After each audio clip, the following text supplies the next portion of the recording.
The first united front between the KMT and Communist Party of China began in 1923. The KMT had its leader, Sun Yat-sen, and had experienced some local power in Guangdong province in South China. But since Song Qingling had campaigned skillfully and successfully for the party during the first election of the Republic of China, and was then assassinated, the KMT had not done much national campaigning and organizing. In the early 1920s, the KMT was too dependent on warlords. If they supported the party, then it had a territorial base. If not, then the KMT was homeless. It did have support from the overseas Chinese, but that was mostly financial and moral. To get the overseas Chinese to actually volunteer to join a KMT army, there had to be a clear enemy, like Yuan Shikai when he tried to become emperor. For a while, Sun had then lost the support of Chen Jiongming, then governor of Guangdong. Sun was forced to flee his house in Guangzhou before Chen soldiers attacked it. Sun's young wife, Song Qingling, who was Sun's third wife, stayed behind with guards. They drew fire at the house while Sun secretly escaped. Those left behind gave the impression that he had not fled. It was a horrifying experience for Qingling, who was very nearly killed and suffered a miscarriage during the ordeal. A doctor told her that she would never be able to have children as a result. When it eventually dawned on her that her husband had prioritized his own safety well above his wife's, the spell she was under ended. The adoration she had for her famous husband turned into a more mature, open-eyed understanding. She became more self-assured and would no longer be his personal assistant, supporting him unquestioningly from the rear. She advanced to his side and created a more powerful role for herself as Madame Sun Yat-sen. Hello, and welcome to the Chinese Revolution podcast.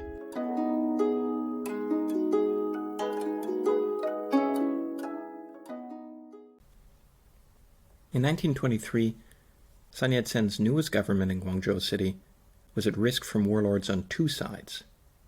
That year, it was attacked from Guangxi warlords from the west, and from Chen Jiongming, the former governor of Guangdong, from the eastern part of the province. Sun also faced hostile forces to the north, who were allied with Wu Peifu. Sun's government was completely dependent on mercenaries, mostly from Yunnan province. They had no real loyalty to the government, and were sucking the territory dry to feed themselves and line their own pockets. They seized railway assets, increased taxes, and disregarded orders from Sun's government. Because of those high levies, instability, and poor government, locals, including merchants, despised the government and later formed a militia to defend their businesses. Many members of the KMT were uncomfortable with the new Communist Party members. KMT supporters, for the most part, did not identify as socialists or communists. They identified as nationalists. But it was clear that both parties needed to organize. The communists, taught by Russians who had just gone through a successful revolution, knew how to organize and mobilize. Sun and Mikhail Borodin became close. Borodin's real family name was Gruesenberg. Borodin was an alias he had taken. Gruesenberg had grown up in Belarusia. His earliest political involvement was with the General Jewish Labor Bund, before switching to the Bolsheviks around 1903.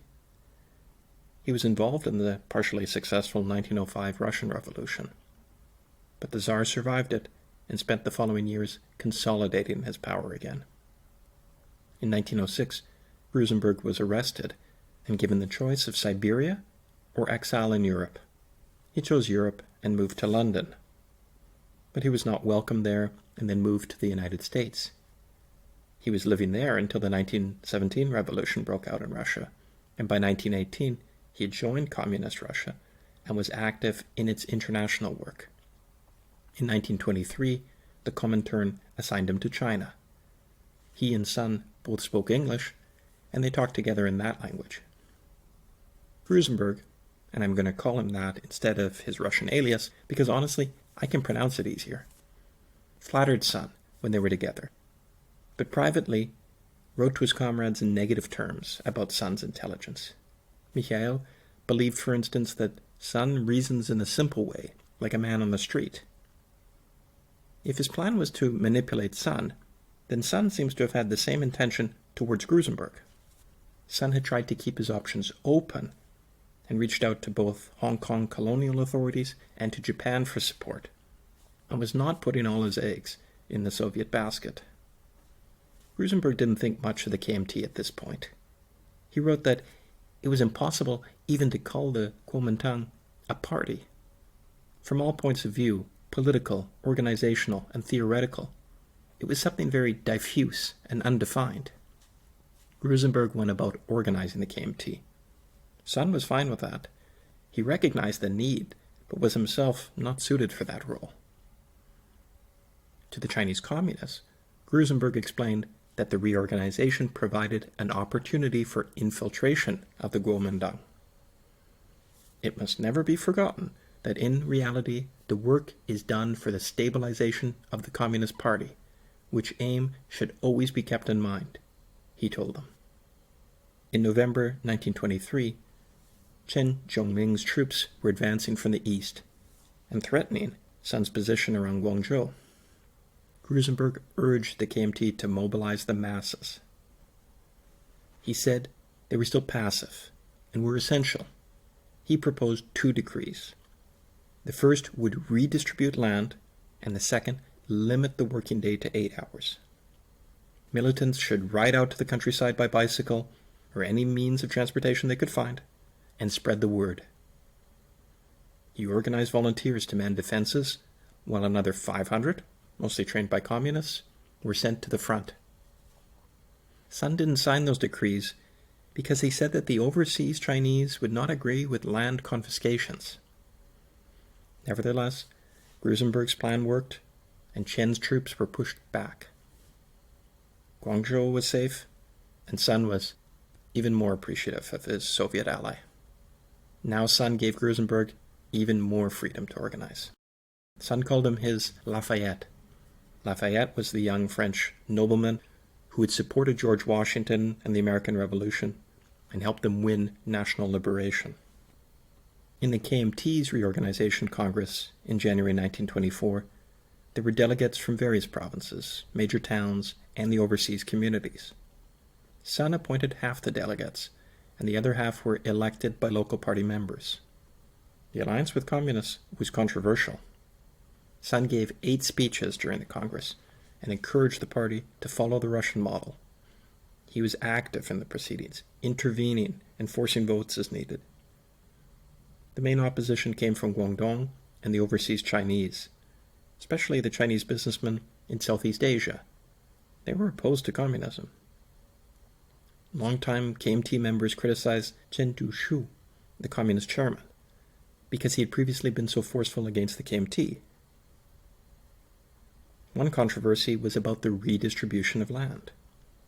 Among the opponents of land redistribution was Wang Jingwei. Wang is a fascinating character, and one who will keep reappearing in the story. He will be a leftist alternative to Chiang Kai-shek for the leadership of the KMT after Sun Yat-sen's passing. When he failed to control the KMT, he eventually allied with the Japanese and led their puppet government in Japanese-controlled China. He's certainly considered a Chinese villain, as history is usually taught. He will become the Chinese Quisling. But for now, he was a rising star in the KMT, usually considered on the left of the party. But in 1924, he was opposed to land confiscation because it would promote class conflict. Watered-down language was eventually agreed to. The party stood for land redistribution to peasants, but didn't specify how the land would be obtained. On January 25, 1924, the Congress was suspended for a few days to mourn and honor Vladimir Lenin, who had just died. When it reconvened, 24 members of the KMT's Central Executive Committee were elected. 3 of them were communists. 7 more were elected as deputies. communists oversaw organization, peasants, and labor. But the KMT's conservatives controlled 2/3 of the top positions. Sun Yat-sen had always valued weapons and soldiers. Before the end of the Qing dynasty, he had had to fundraise to purchase weapons and to pay secret societies to fight for his revolution. Now a new option appeared. The Russians would fund and provide weapons for an army if it built a military academy. A military academy had been crucial in building Yuan Shikai's power base. He had built the Baoding Military Academy during the late Qing period, and many of his important supporters and future warlords had become officers after training at the Baoding Military Academy. Now the KMT, with the support of the Russians and the new Communist Party of China, would create its first military academy. Sun had always wanted this from the Russians. Their weapons and support for the new Whampoa Military Academy was their main contribution to China at this time. The Wampoa Military Academy was founded on an island 25 kilometers downstream from Guangzhou. A fort had been built there in 1870, but was now out of date and poorly supplied. A young Chiang Kai-shek was made its director. He had gone to Russia for training. He returned and was personally very critical of communism, the Soviet system, and of class struggle. But he kept his true feelings as concealed as he could. He made the Soviets believe he was sympathetic to them, and even wrote pro-Russian words in his diary, assuming it might be read by others. He also wrote a private letter that was flattering to the Russians, believing that it would be intercepted and read. Chiang was the son of a salt merchant. He had decided on a military career early and studied at Japanese military schools from 1908 to 1911. He returned to China once the revolution started and fought in the Shanghai area. He then returned to Japan for a while. By 1923, he had supported Sun loyally and was trusted by him. That might be because Chiang had shot a critic of Sun dead in a Shanghai hospital. Chiang then pushed to be sent by Sun to Moscow for further military training. He could see the advantage that Russian military support would bring and wanted to be part of that. He even threatened to resign if he was not sent to Russia. He was very hands-on at the Wampoa Academy. He said his sole purpose was to create a revolutionary army for the salvation of China. 4 Russian military experts arrived in January 1924, and later more joined them. A KMT member was head of the political department at the academy, assisted by the communist Zhou Enlai. Zhou would later become China's premier under Chairman Mao Zedong. The People's 3 Principles were emphasized in the political lessons at Whampoa. The history of the Revolutionary Party was taught by Wang Jingwei. The first group of trainees were 500 candidates who were young men who had not previously served in warlord armies. Gruesenberg missed Chiang's true feelings. At one point he wrote, "Chiang is an ordinary soldier. He has no political ideas at all." Gruesenberg saw Chiang's previous request to train in Moscow as a positive, had a potential sympathy with the Soviets. In truth, Chiang believed the Russians didn't have any sincerity and had only one objective in China, building up the Communist Party. And perhaps Russia had territorial ambitions around China too. But Chiang was a good enough poker player to deceive Gruesenberg. This was crucial in allowing Chiang to run the Wampoa Military Academy and to build a future power base in a manner like Yuan Shikai did. Sun Yat-sen was always interested in a northern expedition, to move troops north from Guangdong and to seize national power. An army was critical for that goal. After the KMT Reorganization Congress, internal opposition to the communists continued and increased. Letters were circulating, criticizing the communists. Wang Jingwei made an anti-communist speech in mid-1924. Chiang was careful to avoid those critics of the communists. Gruesenberg was watching him. By mid-1924, the communists were active in organizing peasants for class warfare in rural Guangdong. As part of the KMT, They founded the CEC's Farmers Bureau and the Farmers Movement Training Institute. As part of the Communist Party, it was the Farmers Committee. Their goal was to organize peasant associations to organize poor and exploited peasants. Within the KMT, they worded it as to liberate the working classes on the basis of the People's Three Principles. In reality, it was to be the instruments of class struggle in the countryside. They deliberately excluded large landowners, priests, and moneylenders as members.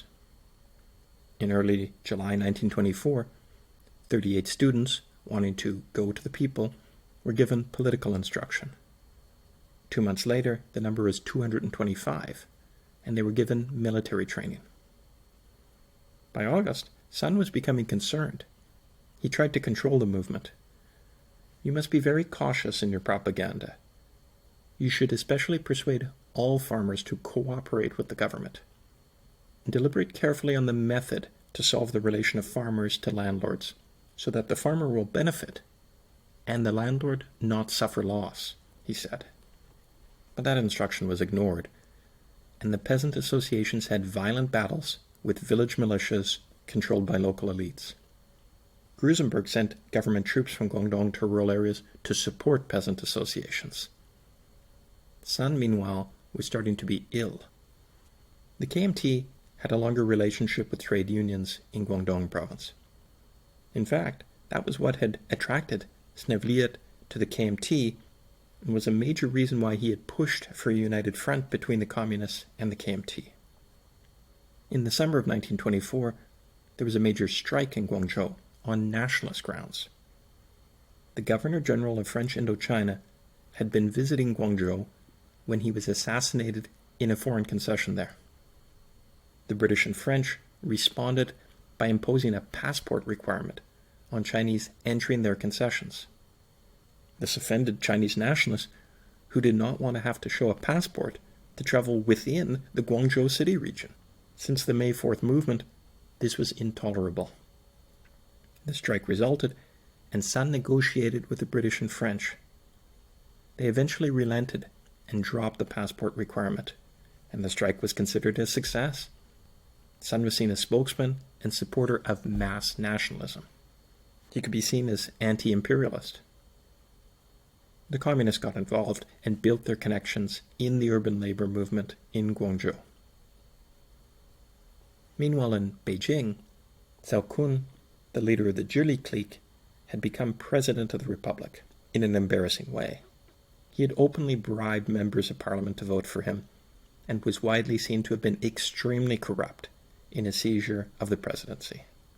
Then, in September 1924, one of the warlords within the Zhili clique power base rebelled.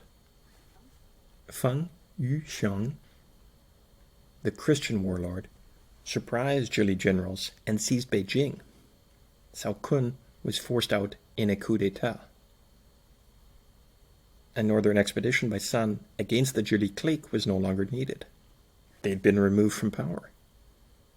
Sun now tried to negotiate to assume the presidency and unite China. This was certainly his idea. It was not communist ideology for Sun to ally with the Christian and Manchurian warlords and take control from Beijing.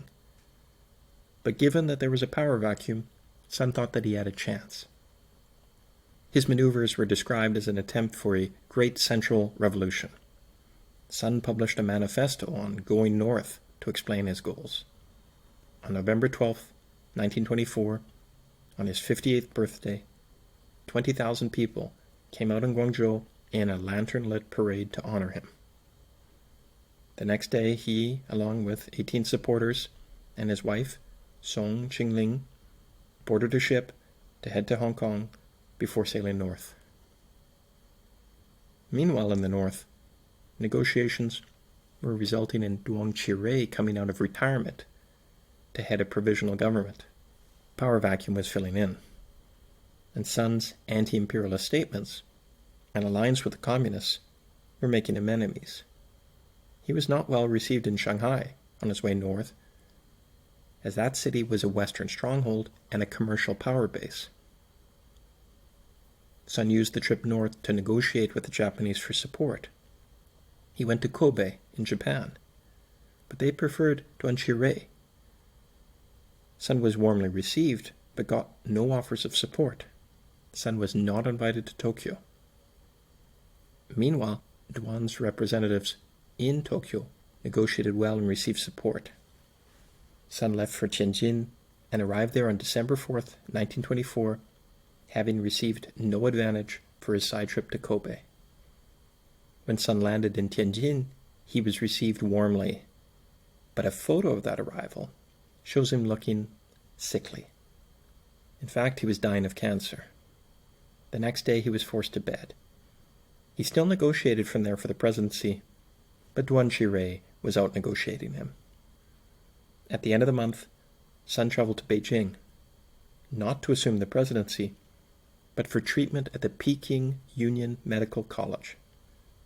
It was the leading health facility there, funded by the Rockefeller Foundation. In January 1925, he had surgery, and terminal cancer of the liver was diagnosed. Now, Gruesenberg was at the bedside of the dying man. So too was Wang Jingwei. The battle for Sun's legacy and to be his successor was starting. Next time we'll discuss what Sun's death meant for the struggles. How would Sun be remembered?